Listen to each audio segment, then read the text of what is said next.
times when you are doing a barium enema, meron kayong makikita mga structural changes. So, pag may mga structural changes, you have to take an additional exposure or additional view ng mga merong changes. For example, these are filling defect. So, pagka filling defect, ibig sabihin hindi na filled upan ng quadras. Ibig sabihin, this area, sira. Okay? This area ay medyo kinakain na. Okay? Kinakain na ng mga cancer cells. So, ito ay ascending colon carcinoma. Ay, my God.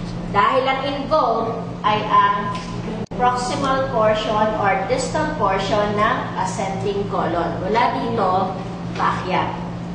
Okay. Ito yung full barium niya.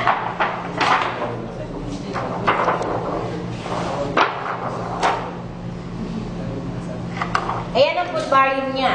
So, if you will notice, normal, normal, normal, normal. Pagdating dito, nandito na yung filling defect.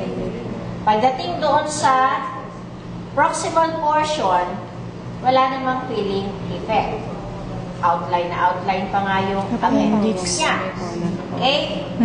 So, ibig sabihin dito lang sa area ng kakaroon ng depresya or pathology. Now, usually, if you are performing, halimbawa, nag-iisa ka sa department, may pasyente ka for barium enema, wala na yung radiologist.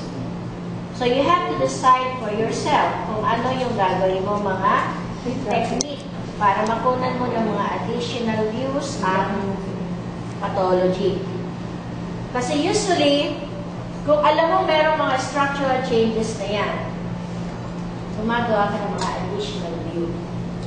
Para in case na maghanap ng doktor, meron kang may papakita. Now, the doctor usually perform barium enema. Kaya lang, paano kung halimbawa dumating ang pasyente, wala pa yung doktor? Hihintayin pa ba natin ang doktor? Now, if the doctor is very dependent on you, usually pinababayaan na yung pera. Pero in normal cases, ang nagpe-perform talaga ng mga fluoroscopy study ay mga radiologists. Tayo nag-a-assist sa mga radiologists. Pero since araw-araw yun ang ginagawa natin, may mga doktor na tiwala sa performance mo. Kaya kahit wala sila, pinababayaan na kayo. Now, that is only based from my experience. Hindi ko lang alam sa ibang hospital. Kasi sa ibang hospital, usually talagang gumagawa ng mga fluoroscopy study ay mga doktor. Lalo na kung may mga residente yan. Siyempre, mga residente, kailangan din matuto niyan. So, sometimes, instead na mga radiologists ang pinagagawa, mga residente.